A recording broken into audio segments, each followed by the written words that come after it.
அனைவருக்கும் வணக்கம். இந்தியாவும் சீனாவும் கைகோர்த்து அமெரிக்காவை இப்பொழுது வெச்சு செய்யுது நண்பர்களே. அந்த மிக முக்கியமான விஷயத்தை பற்றி தான் இன்னைக்கு பேச போகிறோம்.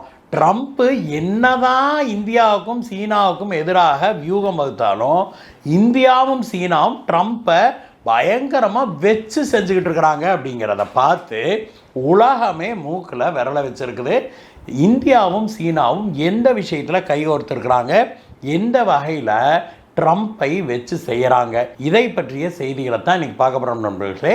இதற்கு பிறகு இந்தியாவும் சீனாவும் கைகோர்த்தது இன்னொரு விஷயத்திலையும் நடந்திருக்குது. அது மிகவும் ஆச்சரியகரமான விஷயம். அதை பற்றியும் இன்றைய செய்தியில் பார்க்கலாம் நண்பர்களே. வாங்க நண்பர்களே, நம்ம சேனலை நீங்கள் முதல் முறையாக வந்திருக்கிறீங்க அப்படின்னாக்க கீழே இருக்கிற சப்ஸ்கிரைப் பட்டனை தட்டிட்டு பாருங்கள். பக்கத்திலே இருக்கிற பெல் ஐக்கனை தட்டிட்டு ஆளுங்கிற ஆப்ஷனை கிளிக் பண்ணிங்கன்னா போதும், நாம் போடுகிற வீடியோக்கள் தவறாமல் உங்களை வந்து சேரும்.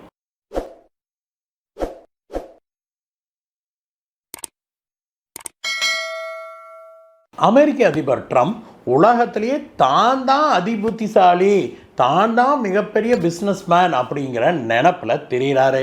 அவர் சில தினங்களுக்கு முன்பு இந்தியாவோடு நாங்கள் உடன்படிக்கையை எட்டிட்டோம், அதனால் இந்தியாவின் மீதான வரியை நான் 18% குறைக்க போகிறேன் அப்படின்னு சொல்லி அறிவித்தார்.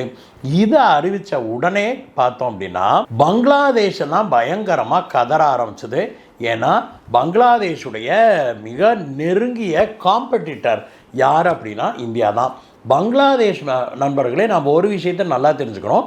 பங்களாதேஷுடைய மொத்த ஏற்றுமதியில் 95% டெக்ஸ்டைல்ஸ் தான், ரெடிமேடு கார்மெண்ட்ஸ் தான். நாம் போடுகிற இந்த சட்டை பேண்டெல்லாம் இருக்கு இல்லையா, இதை தயாரித்து ஏற்றுமதி செய்வது தான் பங்களாதேஷுடைய பொருளாதாரத்தின் அடிப்படையே. அதுவும் எப்படி 95% ஏற்றுமதி பங்களாதேஷ்லேருந்து இந்த ரெடிமேட் கார்மெண்ட்ஸ் தான் அப்படின்னா பார்த்துக்கோங்களேன். இதனால் இந்தியாவுக்கு நீங்கள் 18% கொடுத்துட்டீங்க அப்படின்னா நாங்கள் பெரிய அளவில் பாதிக்கப்படுவோம் அப்படின்னு பங்களாதேஷுடைய ஏழ்றையான யூனிஸு கதறிட்டு அமெரிக்காவுக்கு பறந்தார். அந்த மனுஷன் அமெரிக்காவை தொடர்பு கொண்டு ட்ரம்ப்பை தொடர்பு கொண்டு இது தொடர்பாக அவர் பேசியிருக்கிறாரு. அதை காதில் வாங்கின ட்ரம்ப்பு அடுத்ததாக அதிரடியாக ஒரு அறிவிப்பை வெளியிட்டிருக்கிறாரு. அது என்ன அப்படின்னா, பங்களாதேஷோட ஒரு ரிவைஸ்டு அக்ரிமெண்ட்டை நாங்கள் போட போகிறோம் அப்படின்னு.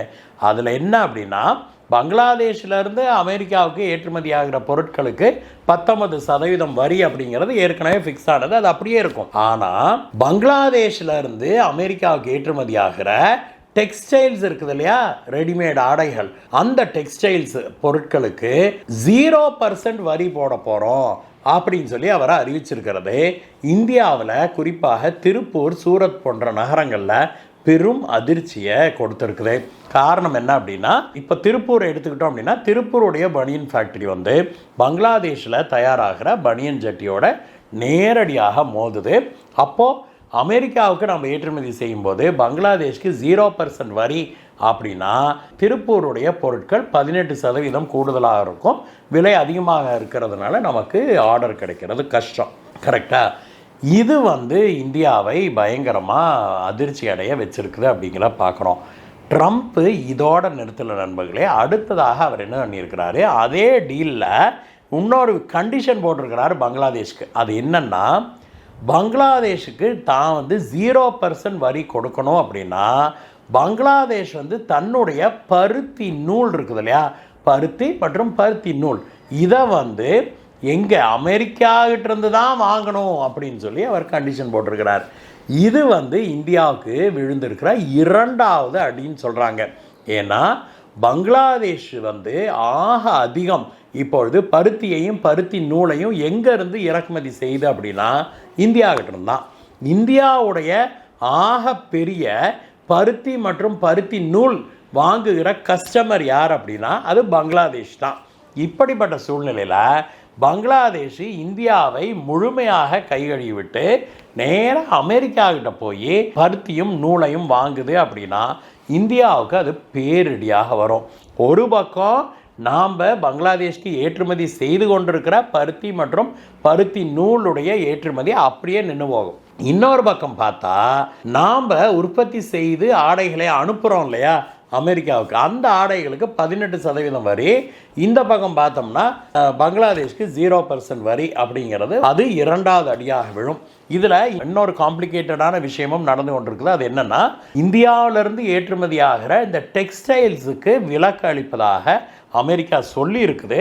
அதாவது திருப்பூர், கரூர் போன்ற நகரங்கள்லேருந்து நம்ம டெக்ஸ்டைல்ஸ் ஏற்றுமதி செய்கிறோம் இல்லையா, எஸ்பெஷலி ஹேண்ட் ஃபினிஷ் குட்ஸுக்கு 0% வரியாகத்தான் இருக்கும் அதுக்கு அப்படின்னு சொல்லி அமெரிக்கா சொல்லியிருக்குது. அது நம்ம மார்ச் பாதியில் இந்தியாவும் அமெரிக்காவும் இந்த டீலில் கையெழுத்து போடும்போது தான் இது தெளிவாகும் நமக்கு. இப்படிப்பட்ட சூழ்நிலையில் தான் சீனாவோடு இந்தியா கைகோர்த்திருக்குது இப்படி அமெரிக்காவை எதிர்கொள்வதற்கு அப்படிங்கிற பார்க்குறோம். இப்போ ட்ரம்ப் பங்களாதேஷ் கூட போட்டிருக்கிற டீலு இந்தியாவை மட்டும் பாதிக்கவில்லை, சீனாவையும் பாதிக்குது, பிரேசிலையும் பாதிக்குது. ஏன்னா இந்தியாவை போலவே சீனாவும் இந்த ரெடிமேட் ஆடையில் பெரிய அளவில் ஏற்றுமதி செய்து கொண்டிருக்குது. அது அமெரிக்காவுக்கு இப்பொழுது ஏற்றுமதி செய்வது அறவே நின்று போயிடுச்சு. அந்த இடத்தையெல்லாம் இப்பொழுது பங்களாதேஷ் பிடிக்குது அப்படிங்கிறத பார்க்குறோம். ஆக ட்ரம்ப் போட்ட ஆர்டரில் இந்தியாவுக்கும் பாதிப்பு, சீனாவுக்கும் பாதிப்பு. பிரேசில் இதில் உள்ள வருது. பிரேசிலுக்கு என்ன பாதிப்புனா, பங்களாதேஷ் இப்பொழுது பிரேசில்கிட்ட இருந்தும் பெரிய அளவில் பருத்தி மற்றும் நூலை வாங்கிட்டு இருக்குது. அதுவும் அறவே நின்று போயிடும். அப்படிங்கிறதுனால பிரேசிலும் இந்த டீலில் பார்த்து பயங்கர கடுப்பாக இருக்குதுன்னு சொல்கிறாங்க. அதனால் இந்தியா சீனாவோடு பிரேசிலும் இப்பொழுது கைகோர்த்து அமெரிக்காவை வச்சு செய்கிறதுக்கு தயாராகிருக்கிறாங்க அப்படிங்கிறத பார்க்கணும் நண்பர்களே. இதில் இந்தியாவும் சீனாவும் கையில் எடுத்திருக்கிற வியூகம் என்னென்னா, பிரிக்ஸ் நாடுகள் இருக்குது இல்லையா, இந்த பிரிக்ஸ் நாடுகளுக்குள்ள நாம் பெரிய அளவிலான வர்த்தகத்தை நாம் முன்னெடுக்க வேணும். அதுவும் லோக்கல் கரன்சியில் யூஎஸ் டாலரைவே நம்ம கைகழுவ வேணும். அப்படிங்கிறதுல இந்தியாவும் சீனாவும் முனைப்பாக இருக்கிறாங்க. இது அமெரிக்க அதிபர் ட்ரம்ப்புக்கு பெரும் அதிர்ச்சியாக வந்திருக்குது அப்படின்னு சொல்லணும். மேலும் இப்போது டெக்ஸ்டைல்ஸ் அமெரிக்காவுக்கு போகிறது நமக்கு பாதிப்படையுது அப்படின்னா, இந்தியா சீனா ஆகிய 2 நாடுகளும் உலகத்தில் பெரிய மார்க்கெட்டாக கருதப்படுது. அதனால் இந்த 2 நாடுகளும் தங்களுக்குள்ளேவே பரஸ்பரம் பொருட்களை நம்ம ஏற்றுமதி இறக்குமதி செய்து கொள்வோம், அதுவும் லோக்கல் கரன்சியில் செய்து கொள்வோம் அப்படின்னு அவங்க முடிவு செய்திருக்கிறாங்க. பிரேசில் மட்டுமில்ல, பிரிக்ஸ் நாடுகள் எல்லாருமே இப்பொழுது ஒன்றிணைந்து கைகோர்த்து கொண்டு அமெரிக்காவுக்கு எதிராக இப்பொழுது வேலைகளை தொடங்கி இருக்கிறாங்க அப்படிங்கிறத பார்க்குறோம். இது அமெரிக்காவை பயங்கரமாக ஆடி போக வச்சிருக்குது அப்படின்னு சொல்கிறாங்க நண்பர்களே. இது ஒரு விஷயம். இன்னொரு விஷயத்திலையும் இந்தியாவும் சீனாவும் கைகோர்த்திருக்குது. அது ஆச்சரியத்திலும் ஆச்சரியகரமான விஷயமா இருக்குது. கடந்த 20-30 ஆண்டுகளாகவே ஐநா சபையுடைய செக்யூரிட்டி கவுன்சிலில் இந்தியாவுக்கு நிரந்தர உறுப்பினர் இடம் வேணும் அப்படின்னு கோரிக்கையை இந்தியா எழுப்பிக்கொண்டே இருக்குது. இப்பொழுது இந்தியா உலகத்தின் பெரிய பொருளாதாரங்களில் 4வது பெரிய பொருளாதாரமாக மாறிடுச்சு. ஆனாலும் கூட இந்தியாவுக்கு அங்கே ஐக்கிய நாடுகள் சபையுடைய செக்யூரிட்டி கவுன்சிலில் நிரந்தர உறுப்பினர் பதவி வழங்கப்படவில்லை. இது 20-30 ஆண்டுகளாகவே இந்தியாவை அங்கே பெர்மனன்ட் மெம்பர் ஆக்காததுக்கு காரணம் சீனாவாகத்தான் இருந்தது.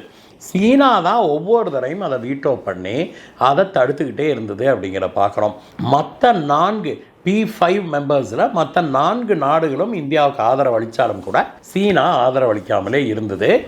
நேற்றைய தினம் ஆச்சரியத்திலும் ஆச்சரியகரமாக சீனாவே இந்தியாவோடு நடந்து வந்த ஒரு பேச்சுவார்த்தையின் முடிவில் என்ன சொல்லியிருக்கிறாங்கன்னா, ஐக்கிய நாடுகள் சபையுடைய செக்யூரிட்டி கவுன்சிலில் இந்தியா நிரந்தர உறுப்பினராக வேணும் அப்படிங்கிற எண்ணத்தை நாங்கள் ஆதரிக்கிறோம்.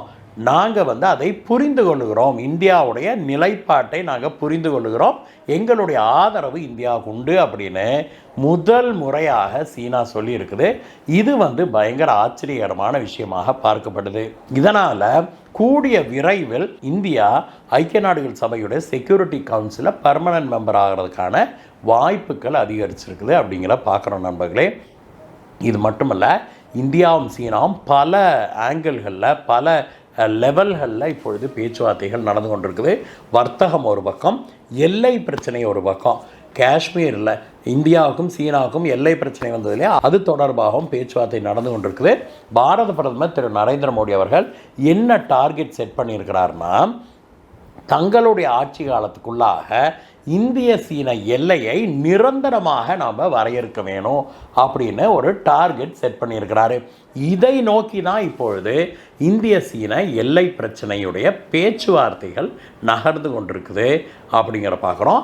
அது மட்டும் முடிஞ்சிருச்சு வெற்றிகரமாக அப்படின்னா அதற்கு பிறகு இந்தியாவுக்கும் சீனாவுக்குமான பிரச்சனைகள் படிப்படியாக குறையும், பாகிஸ்தானும் நட்டாத்தில் விடப்படும் அப்படிங்கிறதான் உண்மை. எது எப்படி இருந்தாலும் நண்பர்களே, இந்தியாவும் சீனாவும் கைகோர்ப்பது வருங்கால உலகத்துக்கே நல்லது அப்படிங்கிறத யாரும் மறுக்க முடியாது. சீனா ஒரு நம்பகத்தன்மை இல்லாத நாடு.